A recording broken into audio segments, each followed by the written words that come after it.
Vamos a abrir nuestras Biblias, así como escuchamos, continuamos con nuestro estudio en la primera carta a los Tesalonicenses, capítulo 5.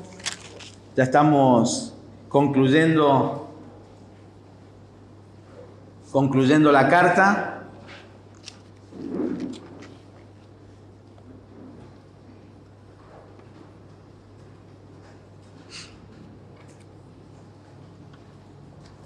Leyendo y meditando en el pasaje que nos toca en este día, donde vamos a estar meditando en 4 versículos, estaba pensando hoy que gran parte de la iglesia evangélica, ¿no?, ha minimizado mucho el ministerio de la palabra de Dios y del ministerio del Espíritu Santo en la vida del creyente.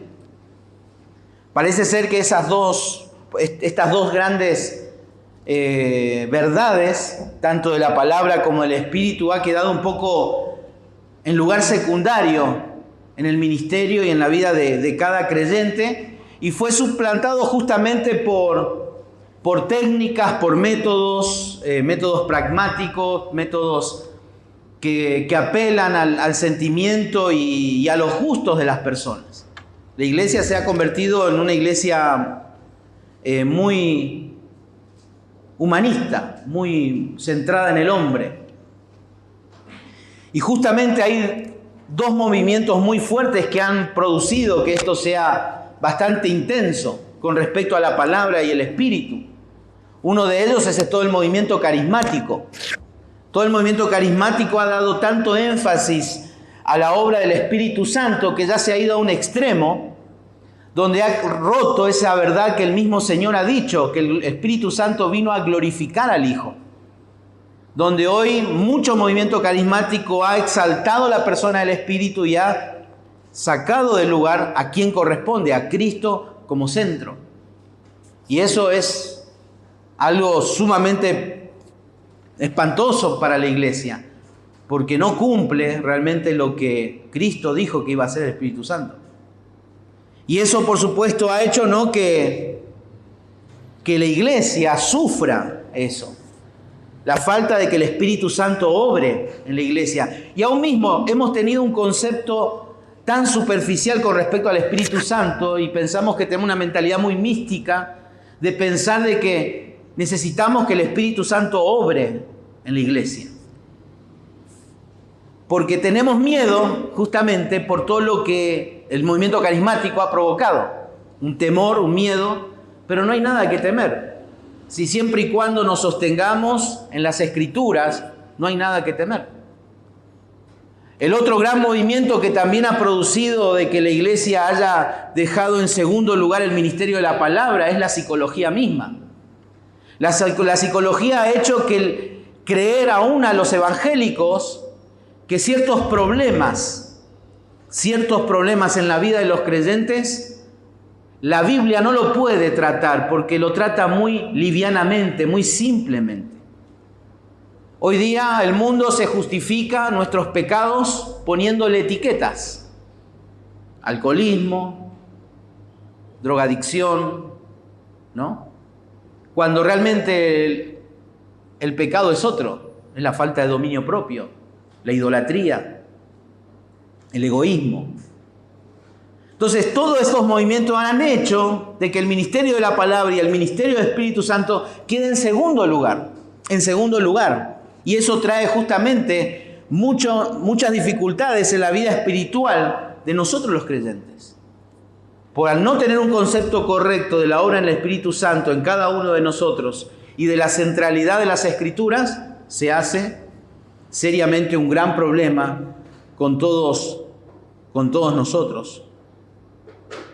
Podemos ver que nuestras iglesias, por la falta de centralidad a la exposición de las Escrituras y a la pobre enseñanza de las Escrituras por parte de líderes y un relacionamiento incorrecto e ignorante con el Espíritu Santo por medio de la palabra de Dios, ha llevado también a que la iglesia y cada uno de sus miembros se dirijan justamente a una falta de discernimiento espiritual. Y creo que ese es el pecado más grande de la iglesia hoy día, la falta de discernimiento espiritual. La falta de discernimiento. Los grandes errores de la psicología y la doctrina carismática, y junto con la alarmante situación de la falta de discernimiento en la iglesia, eso amenaza a que la iglesia crezca, se fortalezca y sea eficaz en el lugar donde está. Y creo que las instrucciones de Pablo en el día de hoy son muy pertinentes para nosotros y ante esta realidad. Y vamos a 1 Tesalonicenses capítulo 5, versículo 19 en adelante.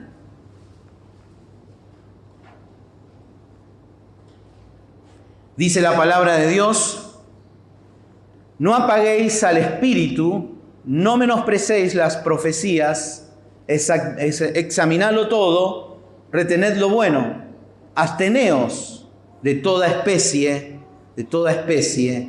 de mal.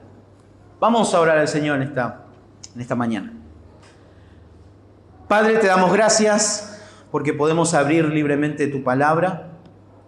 Pedimos que tu Espíritu Santo, Señor, obre en nosotros, enseñándonos, recordándonos todas las cosas, y poner en alto, Señor, las Escrituras en este día.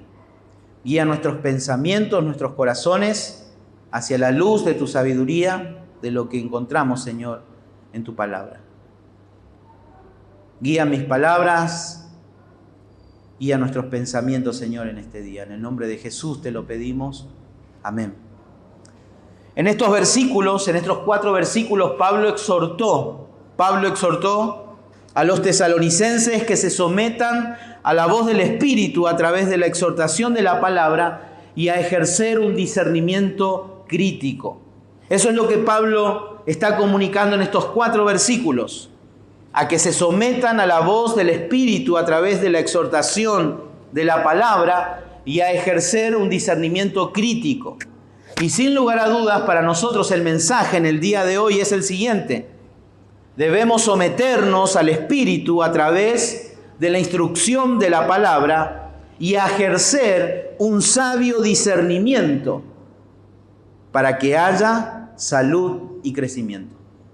Ese es el mensaje de Pablo a los tesalonicenses y por implicación a nosotros en el día de hoy. Necesitamos someternos justamente a la instrucción de la palabra por medio del Espíritu y a ejercer un sabio discernimiento para que haya salud y crecimiento. Por ende, en la iglesia local y en la vida personal. Y la pregunta es, ¿cómo vamos a lograr esto? ¿Cómo lo vamos a lograr y hacer que esta declaración de Pablo a los tesalonicenses también sea una realidad en nuestra vida en esta mañana? Bueno, aquí si ustedes han seguido la lectura de estos 4 versículos, encontramos 5 instrucciones. 5 instrucciones justamente están hechas en modo imperativo, están dadas en forma de un mandato. Y justamente las 2 primeras tienen un carácter negativo y las otras tienen un carácter positivo. El hecho que el apóstol haya presentado estas instrucciones en modo de mandato implica un sentido de urgencia de ser cumplido y obedecido estos mandatos. Y en este día vamos a estar viendo que quizás si usted ha leído estos versículos, si alguna vez usted se ha detenido a leer estos versículos, parecen ser que son mandatos independientes uno del otro. Pero en esta mañana vamos a ver justamente que estos mandamientos no son independientes, no son nada independientes. La estructura gramatical justamente y el contenido sugieren una misma dirección. Y es eso lo que vamos a estar viendo. Y en cuanto a las 2 primeras, justamente que nos encontramos aquí, donde dice, no apaguéis al Espíritu y no menospreciéis las Escrituras, justamente, podemos ver que aquí se compone de 2 imperativos negativos. ¿Cuáles son? No apaguéis y no menospreciéis. Pero también encontramos allí el objeto. las Escrituras y el Espíritu Santo y las profecías. Pero justamente al estar leyendo este versículo y aún en el idioma original, es interesante cómo está escrito. En el idioma original este pasaje está escrito de la siguiente manera, el versículo 19. Al Espíritu no apaguéis. Al Espíritu no apaguéis. Las profecías no las menospreciéis. En cierto modo, Pablo está dando énfasis en el objeto. ¿En cuál es el objeto? El Espíritu Santo y las Escrituras. Luego coloca el imperativo. La razón por la cual hace esto es para darle un fuerte énfasis, en este caso, al Espíritu y a las profecías.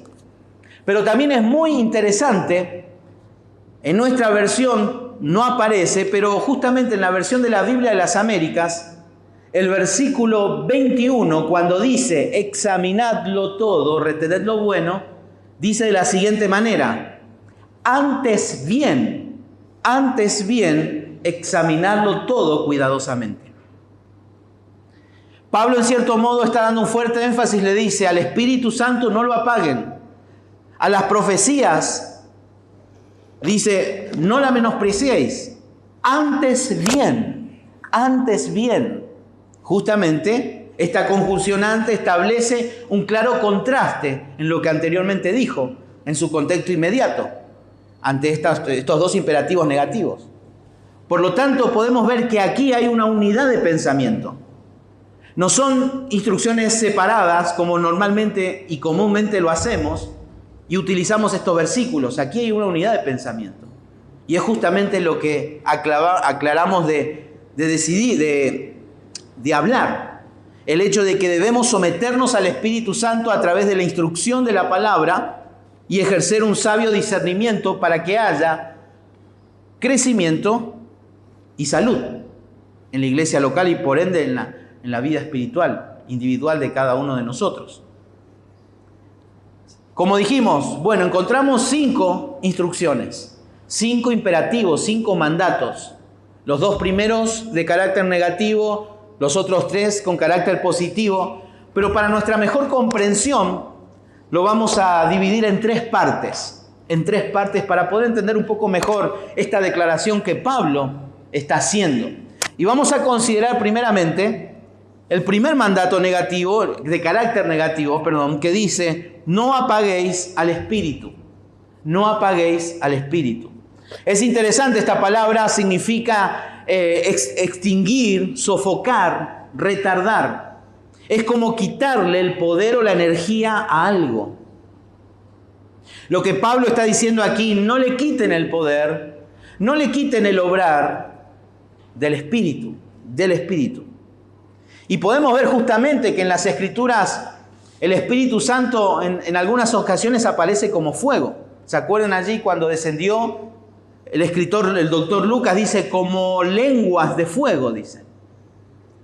En Isaías capítulo 4, versículo 4, habla justamente del espíritu de devastación. Y ahí justamente se puede traducir también el espíritu abrasador, como si fuera un fuego que purifica, que quema todo lo que nos sirve, que destruye. Habla justamente del poder del Espíritu también, como dice la palabra de Dios, el Señor en el Evangelio de Juan, que el Espíritu Santo, ¿qué hace? Nos convence de pecado, de justicia y de juicio. Y en cierto modo eso es el poder devastador del Espíritu en la vida de un perdido en sus pecados. Ahora, el tema es que en ese punto casi todos los comentaristas coinciden. Solamente que dentro de este versículo muchos han creado una gran discusión para referirse ¿por qué Pablo está expresando esto? ¿Qué quiere decir Pablo cuando dice no apaguéis al Espíritu? Y justamente la segunda instrucción dice no menospreciéis las profecías. Esto se dio mucho a entender en el hecho de que probablemente Pablo estaba tratando acerca de los dones, porque sale el tema de las profecías. Entonces hay un fuerte énfasis en eso y en realidad la realidad en este pasaje es que hay un hecho concreto.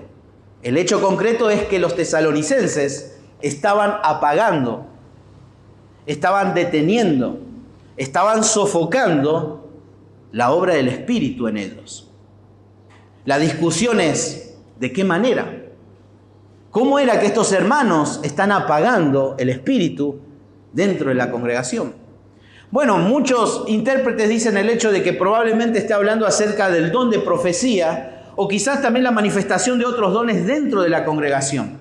Entonces Pablo le dice, por favor, no frenen la obra del Espíritu. Si hay alguien que quiere manifestar ese don, que lo haga. Justamente, esto es uno de los fundamentos en los cuales muchos movimientos carismáticos hablan de darle énfasis a los dones del Espíritu.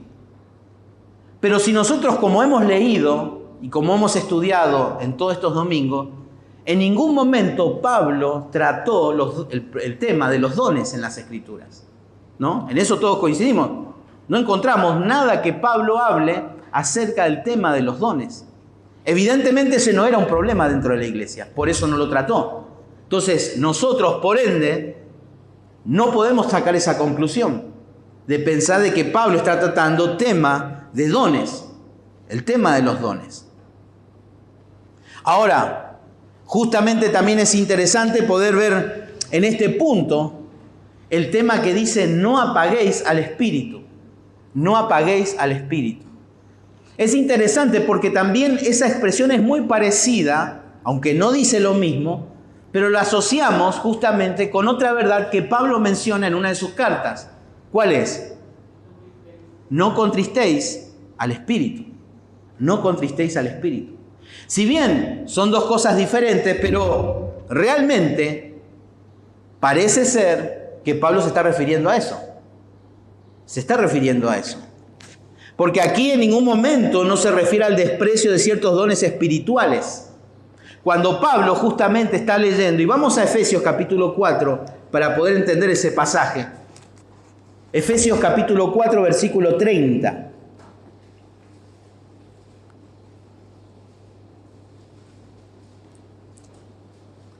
Dice, y no contristéis al Espíritu. Y no contristéis al Espíritu. Digamos, esa es la reacción, justamente la reacción a algo. ¿A cuál algo? Justamente al actuar, moral de los creyentes. Porque habla de qué? Habla de la ira, del hurto, habla del ocio, de la pereza, habla de las malas palabras que salen de la boca de los creyentes. Y está hablando de un actuar que no concuerda con el agradar a Dios. Y a consecuencia de eso, si ustedes practican esas cosas, están contristando al Espíritu. Por lo tanto, ninguna palabra corrompida salga de vuestra boca. Airaos, pero no pequéis. Entonces, dentro de todo ese contexto, Pablo está expresando aquí justamente eso. Hacer esas cosas entristecen al Espíritu. Y justamente nosotros estamos considerando este versículo donde dice, no apaguéis al Espíritu. ¿En qué contexto? En su contexto inmediato, ¿cuál era? ¿Se acuerdan? De ellos debían... ¿Cómo? Orar sin cesar, dar gracias en todo. Y anteriormente también confrontar a los hermanos conflictivos. Pero si miramos también en su contexto general, a partir del capítulo 4, Pablo ¿de qué habló? De la santificación. Habló de la inmoralidad sexual. Sin lugar a dudas, Pablo está hablando de lo mismo. Está hablando de lo mismo. Este apagar justamente al Espíritu está tratando de eso. Está tratando de los desórdenes morales que había en la iglesia en Tesalónica. Esos desórdenes morales, ¿cuáles eran? Que luego también en 2 Tesalonicenses salen a la luz. La pereza, hermanos que no quieren trabajar, hermanos que no aceptan el liderazgo de la iglesia, hermanos conflictivos. Entonces Pablo exhorta a que no se apague el Espíritu. Por lo tanto, aquí nosotros podemos y debemos entender que todas estas cosas, así como la multitud de pecados y desórdenes que el apóstol no menciona aquí, están apagando, están sofocando. En cierto modo podemos decir, están deteniendo el obrar del Espíritu.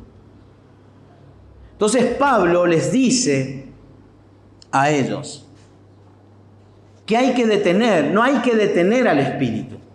No lo frenen, no lo sofoquen, no lo ahorquen, no lo apaguen.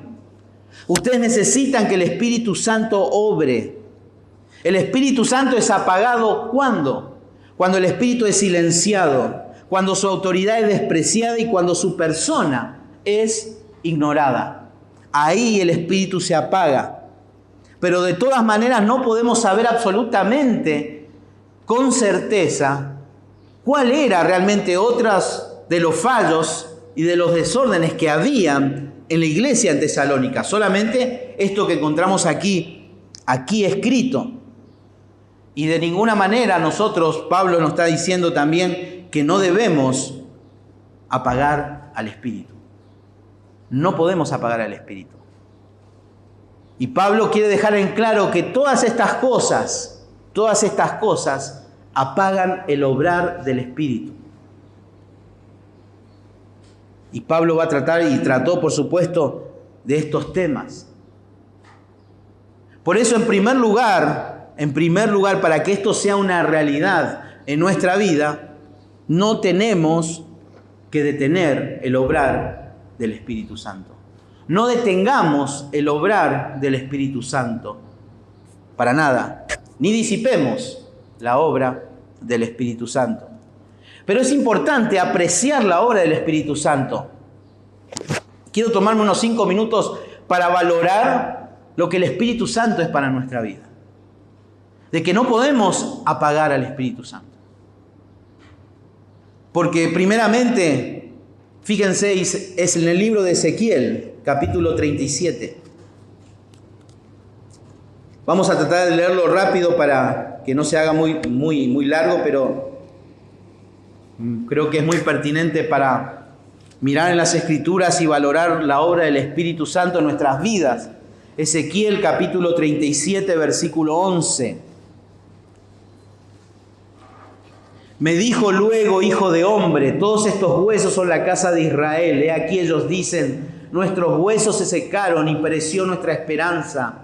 Somos de todo destruidos, por tanto profetiza y diles, así ha dicho Jehová el Señor. He aquí yo abro vuestros sepulcros, pueblo mío, y haré subir de vuestras sepulturas y os traeré a la tierra de Israel y sabréis que yo soy Jehová, cuando abre vuestros sepulcros y os saqué de vuestras sepulturas, pueblo mío. Y aquí dice, y pondré mi espíritu en vosotros y viviréis. Y pondré mi espíritu en vosotros y viviréis. La palabra de Dios habla claramente aquí de la regeneración del Espíritu en la vida del creyente. Juan capítulo 3. Somos regenerados por medio de su Espíritu. Capítulo 3, versículo 6. Lo que es nacido de la carne, carne es, y lo que es nacido del Espíritu, Espíritu es. Versículo 8. El viento sopla de donde quiere y oye su sonido, mas ni sabes de dónde viene ni a dónde va. Así es todo aquel que es nacido del Espíritu. Somos regenerados por medio del Espíritu.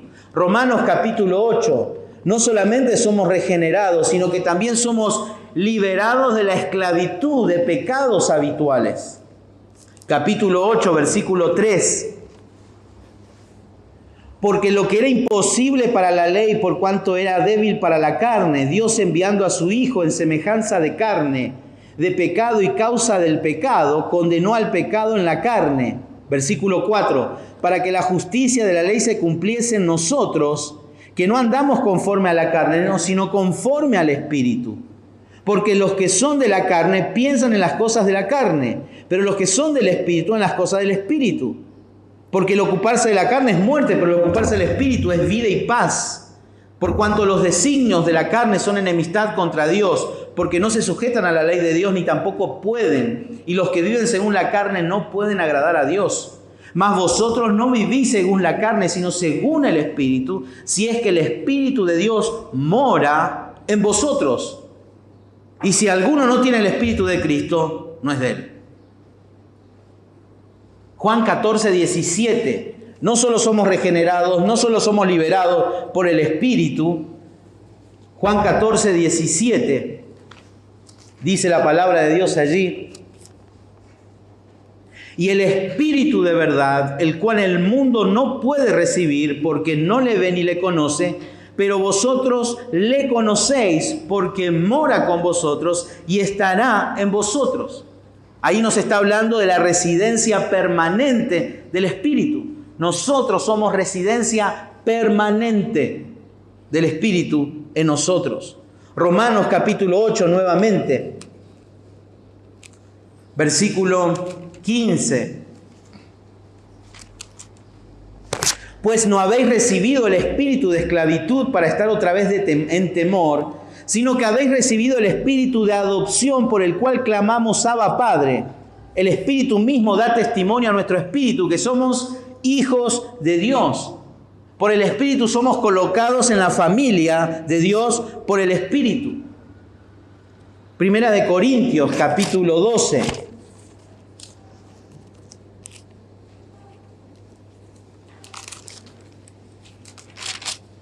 Versículo 4.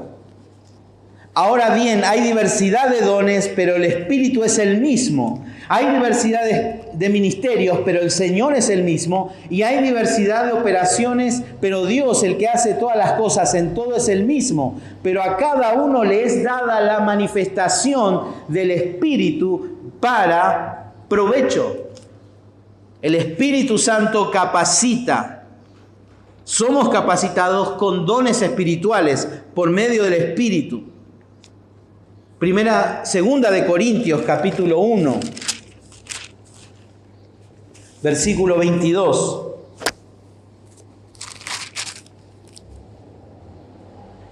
Dice, el cual nos ha sellado, leo el versículo 21, y el que nos confirma con vosotros en Cristo, y el que nos ungió es Dios, el cual también nos ha sellado y nos ha dado las arras del Espíritu en nuestros corazones. Efesios capítulo 1 habla que fuimos sellados para la posición adquirida en el día, allí, en la eternidad.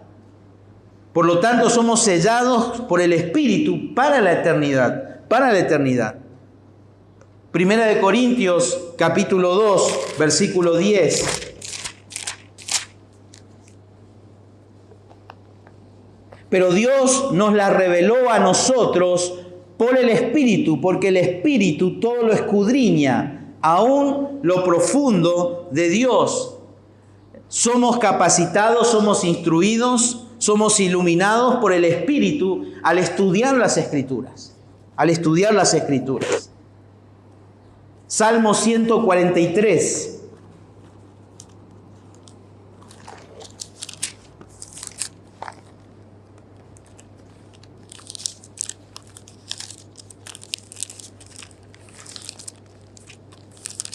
Salmo 143, versículo 10.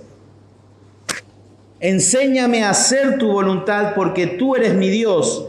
Tu buen espíritu me guíe a tierra de rectitud. El Espíritu Santo nos capacita para conocer la voluntad de Dios. Para conocer la voluntad de Dios. Primera de Corintios 6, 11 dice que somos santificados en el Espíritu Santo. Efesios capítulo 3, versículo 16 dice que somos fortalecidos en el Espíritu Santo. Pero leamos segunda de Corintios, capítulo 3, versículo 18, y con este pasaje concluimos esta primera parte.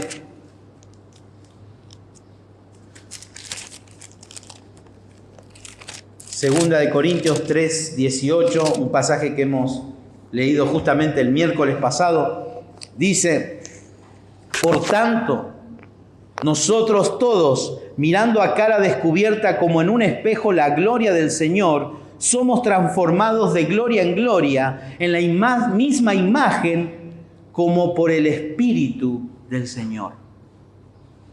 Y esta es la obra que aún continúa en nuestra vida como creyentes. la obra de la santificación progresiva. Esa tarea que Dios está haciendo por medio del Espíritu Santo de transformar a nosotros a la imagen de Cristo. Y esa es la obra del Espíritu Santo. Pero tristemente Pablo en 1 Tesalonicenses está diciendo, si ustedes no trabajan, si ustedes no trabajan en esos desórdenes, ustedes están frenando la obra del Espíritu. No solamente la obra en la iglesia, sino en su vida personal. Y eso habla de la santificación progresiva. No contristéis al Espíritu, no apaguéis al Espíritu. Y eso es lo que nos exhorta, ese proceso de santificación progresiva por el Espíritu, es al cual Pablo se está dirigiendo. Apagar el Espíritu es frenar la obra de santificación progresiva en nuestra vida. Por lo tanto, debemos someternos al Espíritu a través de la instrucción de la palabra y a ejercer un sabio discernimiento para que haya salud y crecimiento. Por lo tanto, no detengamos la obra del Espíritu, no la frenemos, no la apaguemos, no la sofoquemos. La segunda instrucción allí dice, no menospreciéis las Escrituras. No menospreciéis las Escrituras. Y sin lugar a dudas vamos a ver que una de las maneras también de apagar el Espíritu es menospreciando, en este caso, las profecías. La palabra de Dios es infinitamente superior a todas las palabras, pensamiento, argumento, razonamiento de cualquier ser humano. Jesús mismo lo dijo allí citando Deuteronomio capítulo 8, en Mateo capítulo 4, cuando dice, no solo de pan vivirá el hombre, sino ¿de qué? De toda la palabra. Y respecto justamente a la supremacía de la revelación de Dios en las Escrituras, era lo que Pablo tenía en mente cuando previno justamente a los tesalonicenses acá a no menospreciar las profecías. Ahí la palabra menospreciar tiene que ver con un significado muy fuerte. Ahí quiere decir considerar como absolutamente nada. Considerar como absolutamente nada. Tratar con menosprecio, con desprecio. Mirar por encima del hombro.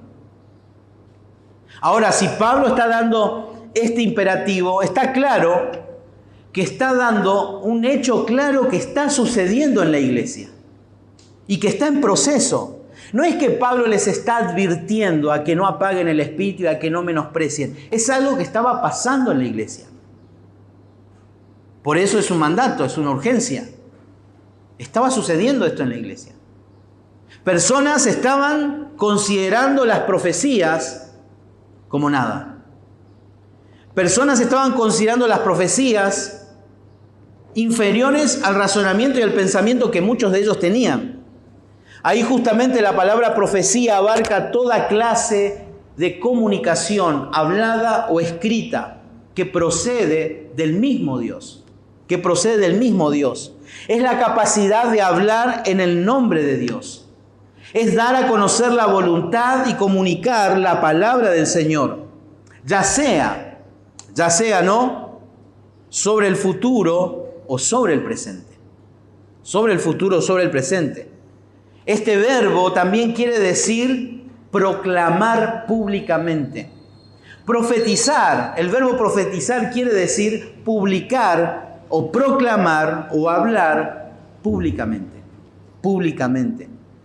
Y cuando alguien habla con autoridad de las Escrituras, con autoridad en el nombre de Dios, está profetizando. Está profetizando.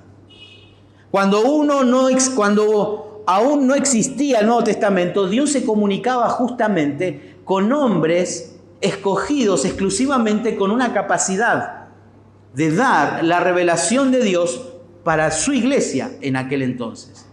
También utilizó los profetas en el Antiguo Testamento y en el Nuevo Testamento hombres capacitados con el don de comunicar una verdad pertinente, circunstancial en ese momento.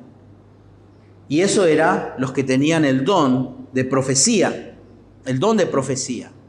Estos siempre hablaban en consonancia a lo que ya la Escritura, tanto del Antiguo Testamento, y con lo que otros profetas de aquel entonces enseñaban y comunicaban. Enseñaban y comunicaban. En otras ocasiones también los profetas en el Nuevo Testamento reiteraban verdades ya dichas anteriormente. ¿Se acuerdan Pedro cuando predicó ahí en Pentecostés? Citó el libro de Joel. Él estaba profetizando con palabras ya dichas anteriormente. Luego vemos también al profeta Ágabo dando un mensaje totalmente sobrenatural, totalmente nuevo. También podemos ver a Silas y otros que han ido a la iglesia con mensaje exclusivamente de parte de Dios. Fíjense en Hechos capítulo 11. En aquellos días unos profetas descendieron de Jerusalén a Antioquía, versículo 27. Y el 28 dice, levantándose uno de ellos llamado Ágabo, daba a entender por el Espíritu que vendría una gran hambre en toda la tierra habitada, la cual sucedió en tiempo de Claudio. Por lo tanto, podemos ver y ver en muchas otras partes de la palabra de Dios. Por ejemplo, también, otro ejemplo claro de esto, Hechos capítulo 15, versículo 23. Y escribir por conducto de ellos, los apóstoles y los ancianos y los hermanos, a los hermanos de entre los gentiles que están en Antioquía, en Siria y en Cilicia, salud, por cuanto hemos oído que algunos han salido de nosotros, a los cuales no dimos órdenes, os han inquietado con palabras perturbando vuestras almas, mandando circuncidaros y guardar la ley. Nos han parecido bien, habiendo llegado a un acuerdo, y escuchen, elegir varones y enviarlos a vosotros con nuestros amados Bernabé y Pablo, hombres que han expuesto su vida por el nombre de nuestro Señor Jesucristo. Así que enviamos a Judas y a Silas, los cuales también de palabra os harán saber lo mismo. De palabra. Ahí está hablando justamente profetizar. Traerán un mensaje de Dios circunstancial, pertinente para esa situación en ese mismo momento. Y eso era profetizar en aquellos días. Por lo tanto, la profecía bíblica en todas las escrituras tienen que ver con advertencia, reprensión, exhortación y consolación. Eso lo declara Pablo en 1 Corintios 14, versículo 3. Todo eso tiene que ver con profecía. La profecía como término se usa actualmente para referirse a la palabra escrita. A la palabra escrita. Fíjense allí conmigo en Romanos capítulo 16.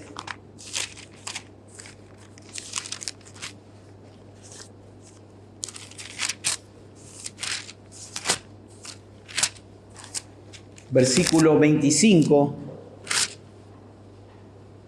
Y al que puede confirmaros según mi evangelio y la predicación de Jesucristo según la revelación del misterio que se ha mantenido oculto desde tiempos eternos, pero que ha sido manifestado ahora y que por las escrituras de los profetas.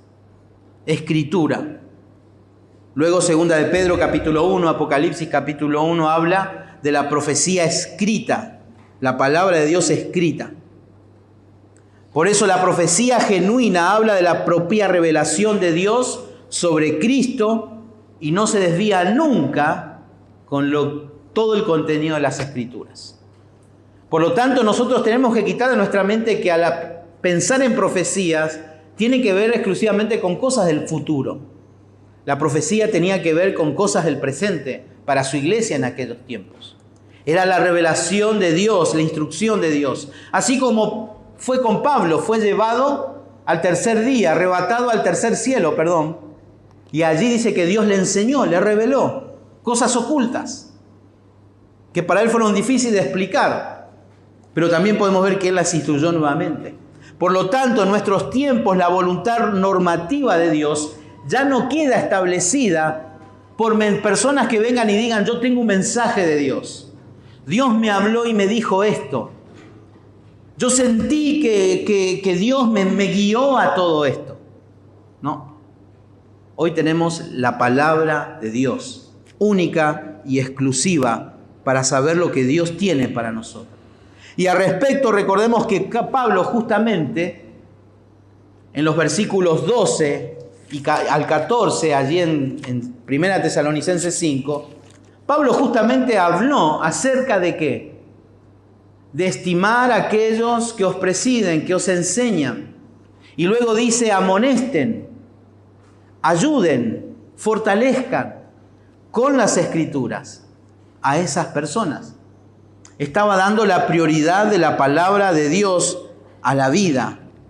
Puesto que en Cristo todos reciben el don del Espíritu, en cierto modo también todos estamos capacitados justamente para conocer la mente de Dios, para conocer la voluntad de Dios y para usar el término técnico de la palabra, técnico, profetizar, comunicar una verdad de Dios ya hecha. En cierto modo, la palabra profetizar, el término técnico de la palabra, en este caso yo estoy profetizando, estoy proclamando la verdad de Dios públicamente, pero en un sentido técnico. No en el sentido en los tiempos apostólicos, que era algo totalmente sobrenatural. Pero ¿qué pasa? Parece ser que este tipo de profecía que se estaba dando en la iglesia de Tesalónica se estaba poniendo un poco intenso. Porque había personas que no querían escuchar. Evidentemente, estaban los perezosos que dijeron, bueno, Pablo le dice, no, tienen que trabajar, vayan a trabajar ustedes. El Señor viene, no importa, trabajen. Pablo tuvo que volver a escribir y volver a exhortarles. Por lo tanto, en cierto modo, las Escrituras estaban siendo despreciadas en esa iglesia. Hablamos siempre de una iglesia modelo, la iglesia tesalónica, pero había hermanos que estaban desestimando las Escrituras. Si queremos hacer una realidad nosotros de someternos al Espíritu a través de la instrucción de la palabra y ejercer un sabio discernimiento para que haya salud y crecimiento, no solamente tenemos que frenar y apagar la obra del Espíritu, sino que también no tenemos que desestimar la enseñanza bíblica. No podemos desestimar. Parece ser que estos hermanos en Tesalónica estaban condicionando las Escrituras porque tenían problemas con los líderes. Por eso Pablo les escribe, no desestiméis. No desestiméis.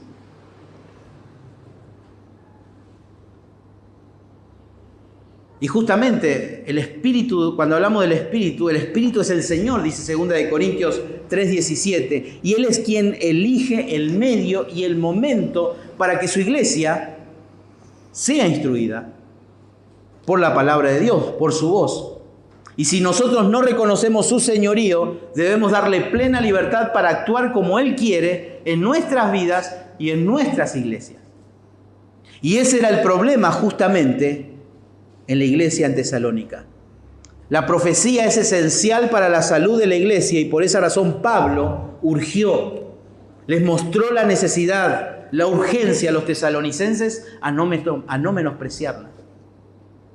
No la menosprecien. Acepten la enseñanza. ¿Por qué debemos aceptar la palabra de Dios? Primeramente por su carácter esencial. ¿Cuál es su carácter? Es autoritativa. Isaías capítulo 1, versículo 2, anótenlo. No solamente es autoritativa, es completamente infalible en todas sus partes. Salmo capítulo 19, versículo 7. Es suficiente para todas las necesidades espirituales. Segunda de Timoteo capítulo 3, versículo 16 y 17. Es absolutamente eficaz. Isaías 55, 11.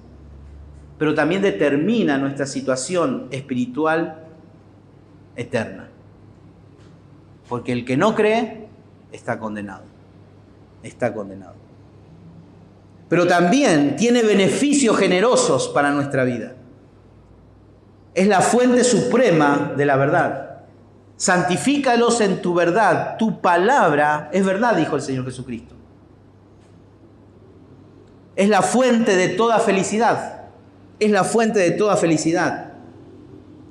Las Escrituras, si las leemos, debe provocar gozo, alegría en nuestra vida.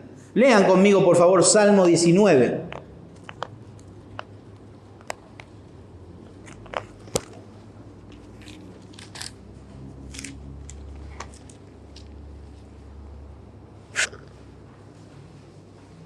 Versículo 8. Los mandamientos de Jehová son rectos, que alegran el corazón. El precepto de Jehová es puro, que alumbra los ojos. ¿Quiere estar feliz? ¿Está triste? Lea su Biblia. Lea su Biblia. Una persona que no está feliz es porque no está leyendo su Biblia. Y el pecado está ganando terreno. Y eso se ve a veces por el consumo de la pornografía, la amargura en la vida de la persona. Está triste porque el pecado está ganando terreno en su vida. Lea su Biblia. Lea su Biblia y va a haber alegría.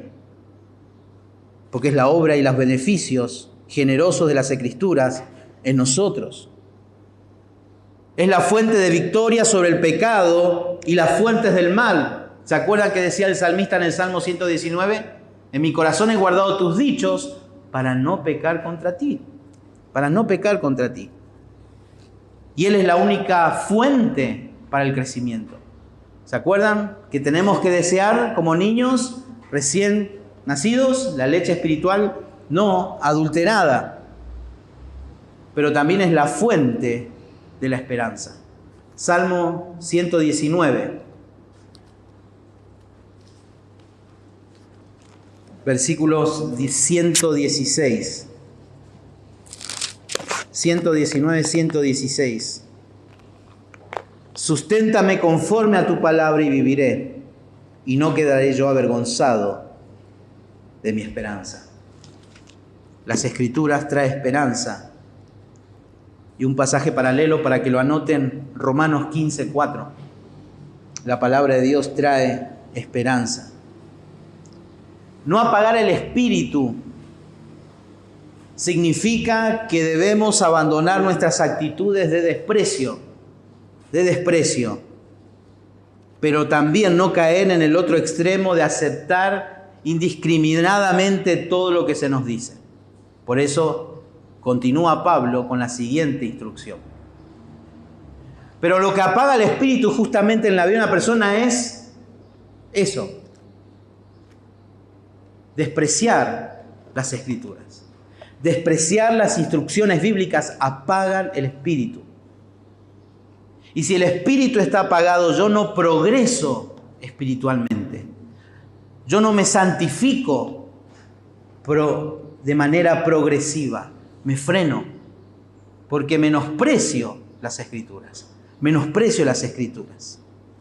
Debemos someternos al Espíritu a través de la instrucción de la palabra y ejercer sabio discernimiento para que haya salud y crecimiento. ¿Cómo lo hago? En primer lugar, no desestimando las Escrituras. No desestimando las Escrituras, pero tampoco no deteniendo la obra del Espíritu. No tenemos que detenerla. Tenemos que dejar que obre el Espíritu Santo en nuestra vida. Y en último lugar, dice el versículo 21, examinadlo todo, retened lo bueno, absteneos de toda especie de mal. Y como la Biblia de las Américas traduce y también la mayoría de los antiguos escritos, está escrito de la siguiente manera: antes bien, examinadlo. Examinad todo esto.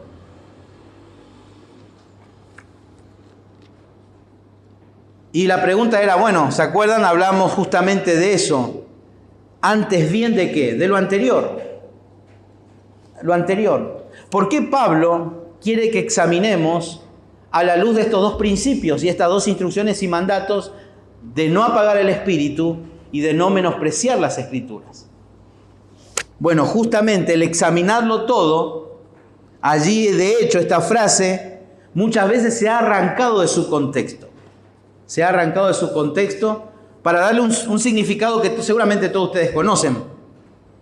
Probad absolutamente todas las experiencias que la vida puede proporcionarnos y quedarnos con lo bueno. ¿Cuántas veces hemos utilizado ese versículo para decir eso? Hay que probar de todo y bueno, después uno tiene que ir, examinar y retener lo bueno de todo eso. Muchos usan ese pasaje. Otros también sacan para decir, bueno, voy a escuchar el consejo y voy a retener. Bueno, ¿qué quiere decir Pablo con este versículo? ¿Qué quiere decir el apóstol con todo esto? Bueno, justamente este versículo es tan famoso que hasta de memoria lo sabemos y se ha convertido no como en el cliché de muchos creyentes.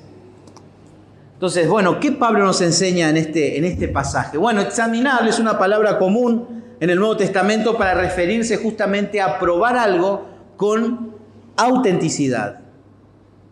Y justamente implica hacer una distinción entre lo bueno y malo, entre lo verdadero y falso. La Biblia de las Américas traduce, examinadlo todo cuidadosamente. La Nueva Versión Internacional traduce, sométanlo todo a prueba. La Nueva Traducción Viviente traduce, sino pongan a prueba todo lo que se dice. Sin embargo, el mandato de no menospreciar justamente las profecías no significa que no debemos examinarlas. Por algo Pablo está diciendo examinadlo, las profecías. Pero ahora vamos a hacer un pequeño paréntesis antes de ver qué tiene que ver esto de examinar todas las Escrituras. Yo creo que para poder hacer un examen concreto, objetivo, necesitamos tener primeramente los recursos necesarios, los instrumentos necesarios, pero también algo importante. ¿Qué piensan ustedes? No solamente los recursos, no solamente los instrumentos para hacer un examen preciso y objetivo de algo. Conocimiento, exactamente. Acá tenemos a Daisy, que examina y necesita de cosas para comprobar cuál es su estado. Entonces, hay algo fundamental en todo esto, examinarlo todo. Entonces, ¿quién puede examinar todo? Alguien que tiene el conocimiento, los recursos y los instrumentos necesarios. Entonces, ¿todos pueden examinar todo y retener lo bueno? ¿Es para todos el consejo? No es para todos. Es para aquel que tiene el conocimiento. Entonces ya de por sí ahí las Escrituras nos ponen un freno. Entonces necesitamos ver a la luz de lo que Pablo aquí nos está diciendo a nosotros. Y como dijimos, lo que Pablo acaba de decir en el versículo anterior podría interpretarse mal como instrucción de aceptar sin más cualquier mensaje pronunciado por alguien para pretender ser profeta y hablar en el Espíritu. ¿Qué haría eso? Empezaría a haber una credulidad a todas las cosas. Es necesario examinar todo lo que se enseña. Es necesario escuchar y a la luz de las Escrituras y del conocimiento que uno tiene de las Escrituras examinar justamente lo que los maestros hacían. Por supuesto, en la congregación de Tesalónica existían dos clases de personas. Personas que les costaba mucho escuchar a sus líderes y por otro lado personas no bien intencionadas justamente queriendo desacreditar a ¿quiénes? A los misioneros. ¿Se acuerdan? Los que estaban allí, Pablo le decía en el capítulo 2, yo fui probado por el Señor. Entonces, esas dos clases de personas están dentro de la iglesia de Tesalónica. Los que quieren desacreditar a Pablo y a los misioneros, pero también estaba el grupo de personas que no querían escuchar a sus líderes. No sabemos las razones. Capaz decían, bueno, Pablo no está Timoteo. Así que no, solamente a ellos vamos a escuchar, a ustedes no los vamos a escuchar. Entonces, justamente, Pablo está tratando este tema acá. cuando dice examinad todo y retened lo bueno. Como norma, ellos no debían rechazar ninguna palabra antes de examinarlas, pero también por norma debían pasar toda la palabra por el filtro mismo de las Escrituras. No por el razonamiento de las personas, sino por las mismas Escrituras, que tienen que ver con el carácter y la revelación de Dios. Por lo tanto, no podemos aprobar nada sin el previo examen. Y para mí justamente es interesante esto, que para poder examinar todo, en primer lugar, uno tiene que ser regenerado. Primera de Corintios 2:14, que dice que el natural no recibe las cosas del Espíritu, no las puede entender. Por lo tanto, no tiene el discernimiento claro, la claridad para poder entender lo que la Biblia dice. Pero también hay un ejemplo claro en Hechos capítulo 17. Fíjense en Hechos capítulo 17. Versículo 10 dice: inmediatamente los hermanos enviaron de noche a Pablo y a Silas hasta Berea. Y ellos, habiendo llegado, entraron en la sinagoga de los judíos, y estos eran más nobles que los que estaban en Tesalónica, pues recibieron la palabra con toda solicitud, escudriñando cada día las Escrituras para ver si estas cosas eran así. Bueno, en esta iglesia evidentemente las instrucciones de Pablo de no menospreciar las Escrituras no era necesario. No era necesario, porque acá está diciendo que ellos recibieron la palabra con toda solicitud. Primer punto. Para poder examinar necesitamos recibir la instrucción. Aquí los de Berea nos están enseñando esto. Tenemos que recibir. Para recibir, ¿qué necesitamos hacer? Escuchar. Si no escucho, ¿qué voy a saber? No solamente escuchar, ¿qué más tendría que hacer? Porque a veces uno escucha lo que quiere, ¿no? No, sí, por supuesto no la palabra, pero muchas veces uno escucha lo que quiere. Entonces, ¿qué necesitamos? Necesitamos también prestar atención. Son dos cosas importantes a la hora de recibir la palabra. Pero luego dice, escudriñando cada día las Escrituras. ¿Cómo podemos llevarlo a sentido práctico? ¿Qué hacían los tesalonicenses? Los de Berea, lo escuchaban a Pablo. Escuchaban la enseñanza, luego se iban y cada día escudriñaban lo que decían. Ellos no estaban escudriñando cuando Pablo estaba hablando, porque si no, ¿cómo iban a escuchar y cómo iban a prestar atención? Claro, pero ¿cuándo lo hacían? Cada día. Cada día. Por lo tanto, es importante. Queremos aprender, queremos distinguir si lo que se está enseñando es correcto o no. Escuchemos, prestemos atención y vayamos a casa y escudriñemos con las Escrituras. Con las Escrituras. Ese es el punto que aquí podemos ver con respecto al hecho de examinar todo. Examinar todo. Ellos justamente, estos de Berea, no tenían un fanatismo teológico. No eran fanáticos del intelectualismo teológico. O podemos decir, no eran nerds teólogos. Eran personas que temían a Dios. Temían a Dios. Por eso necesitaban que lo que se estaba escuchando, era el apóstol Pablo, no importa. A la luz de las Escrituras necesitamos comprobar si esto realmente es del Señor. En su corazón brillaba ¿qué cosa? El temor al Señor. No querer desacreditar a personas. Porque sí, había personas que querían desacreditar a Pablo. Aunque estos hermanos podían haber hecho lo mismo, pero no. Ellos temieron a la luz de las Escrituras. Por eso no tenemos que confundir, porque hoy día hay muchos intelectuales teológicos. Personas que leen mucho, saben mucho, conocen mucho. Entonces uno dice, ¿qué es lo que define realmente una persona que puede discernir las Escrituras? Creo que el libro de Proverbios nos enseña claramente algo.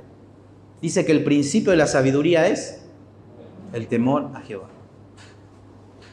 Para poder examinar todo, no solamente necesitamos el conocimiento, necesitamos el temor. al Señor. Porque justamente nuestra conducta demuestra la sabiduría que tenemos. Cómo nos comportamos manifiesta nuestra sabiduría. Entonces, muchas veces interpretamos mal este pasaje de examinar todo. Si queremos examinar todo, dejemos que el Espíritu obre. Y de quien venga la enseñanza, necesitamos escucharla para luego examinarla a la luz de las Escrituras, si eso es correcto o no. En el temor del Señor, en el temor del Señor. Por eso, inteligencia no es sabiduría. Y la sabiduría es el arte justamente de vivir bien la vida.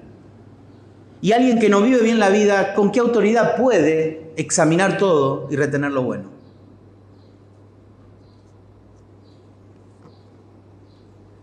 Yo tuve una persona que por un tiempo fue líder de jóvenes. Valdir lo conoció una vez, cuando estábamos en Tobatí nosotros, vino de Argentina a predicar. Su nombre es José Telmo. Es un hombre de Dios, un conocedor de las Escrituras. Y él me decía que a veces los jóvenes van a su casa y empiezan a debatir temas y todo eso. Y le dice, ¿cuánto estudiaste de esto vos? Y la verdad que nada. Y bueno, anda a estudiar y después vení y examinemos. Vamos a discutir. Necesitamos realmente tener un contenido. Pero luego el elemento fundamental es el temor al Señor. El temor al Señor. ¿Por qué necesitamos el temor al Señor? Porque al tener el conocimiento, si dejamos obrar el Espíritu, vamos a tener sabiduría. Y esa sabiduría va a producir algo en nosotros que conocemos como el discernimiento. La capacidad de poder discernir entre lo bueno y lo malo, entre lo correcto y lo bueno, entre lo bueno y lo excelente. El poder tener discernimiento. Y les voy a dar un ejemplo. Proverbios capítulo 26.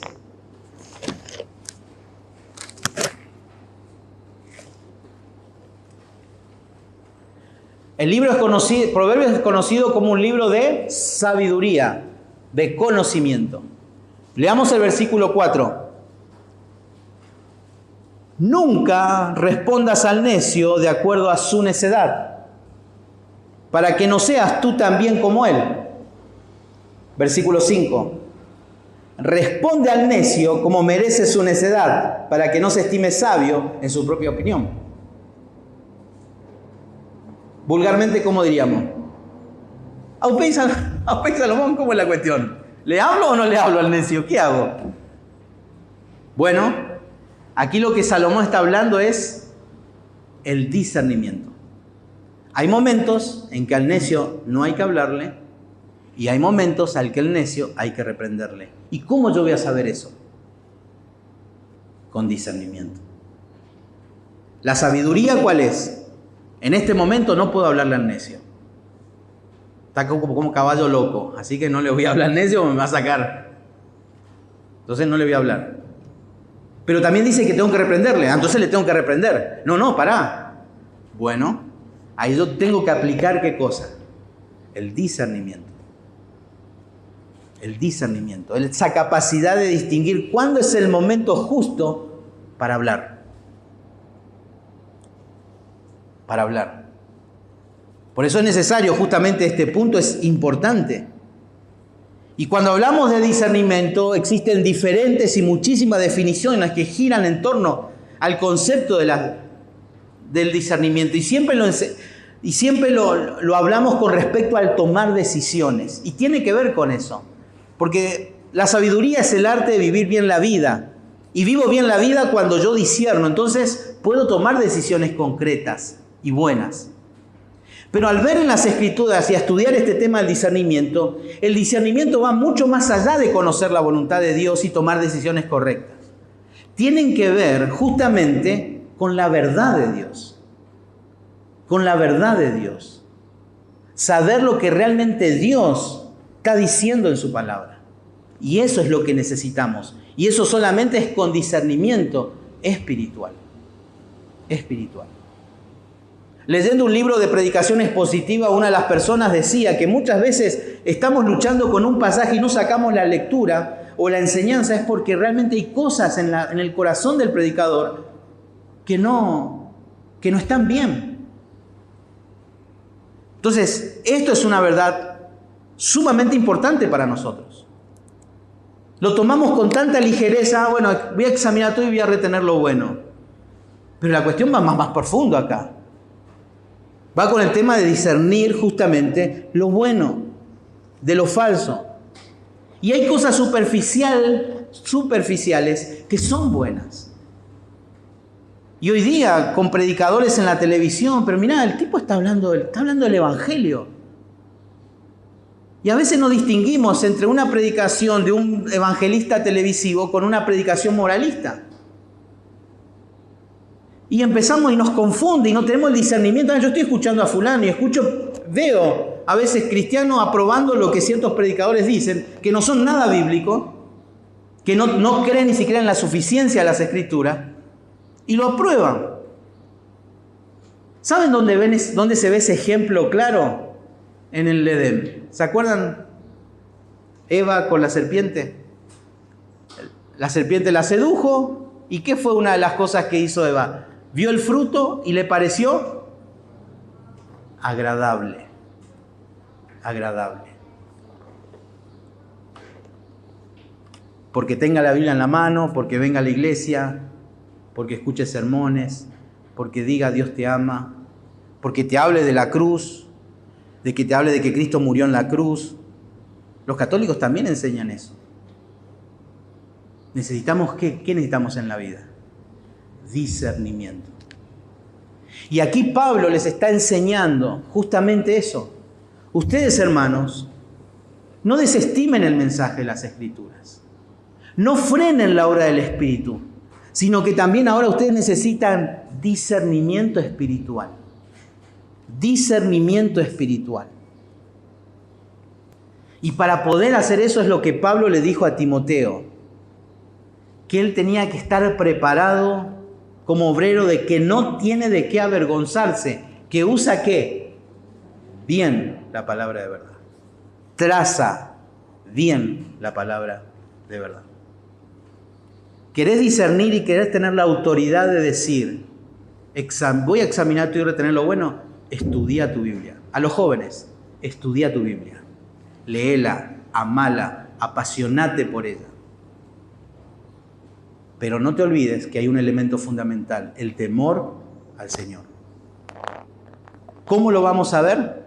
En cómo aplicás esa sabiduría a tu conducta.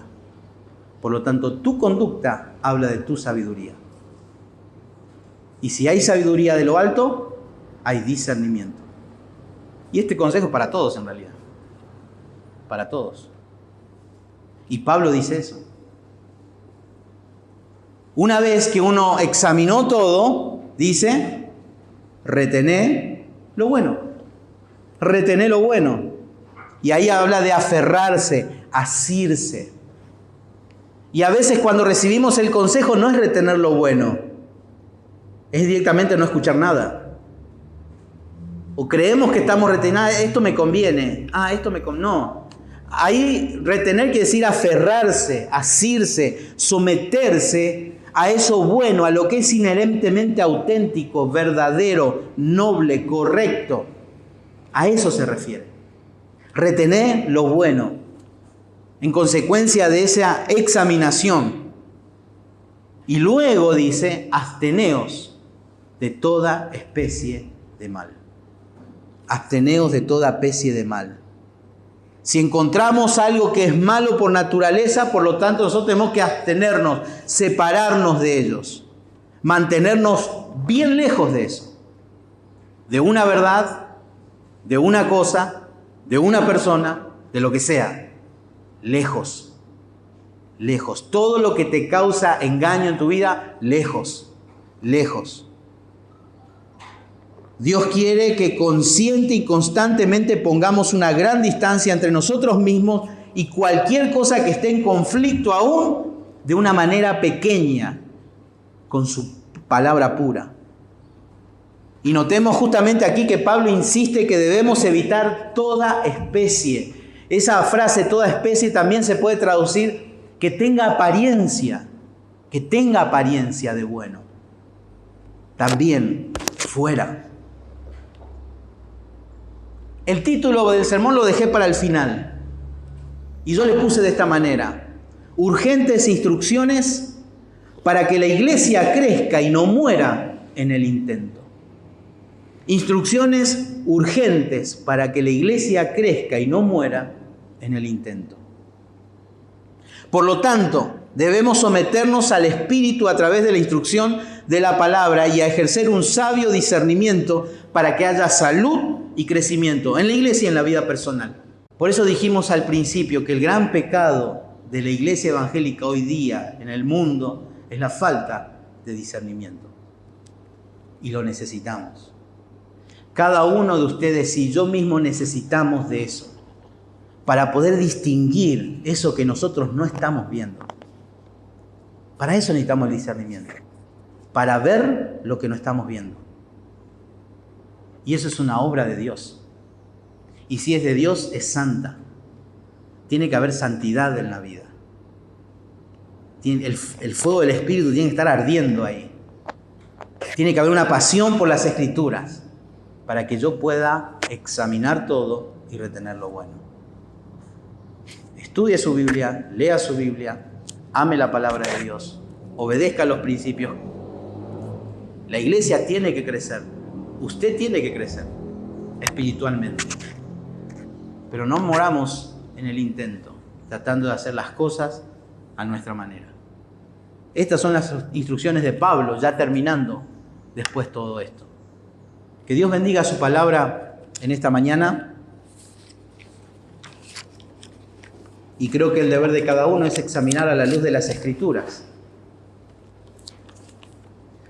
No a la luz del que les habla, porque el que les habla mal. A veces dice otra palabra y sale mal. A la luz de las Escrituras. Y Dios quiere hacer una obra en cada uno. En cada uno. Que Dios bendiga su palabra y también que pueda seguir obrando en nuestras vidas. Oramos. Padre, te damos gracias en esta mañana por abrir tu palabra. Ayúdanos, Señor, a llevar en práctica estos principios. Queremos crecer, queremos tener salud espiritual, pero sabemos, Padre, que es una obra totalmente sobrenatural que viene de ti, Señor. Queremos actuar en consecuencia a lo que hemos escuchado. Sabemos que tu Espíritu Santo, Señor, nos lleva a obedecer los principios. Por lo tanto, no queremos frenarlos, Señor. Así, Padre, encomendamos este tiempo y la vida nuestra, Señor, nuestros corazones y nuestra mente a ti. En el nombre de Jesús. Amén.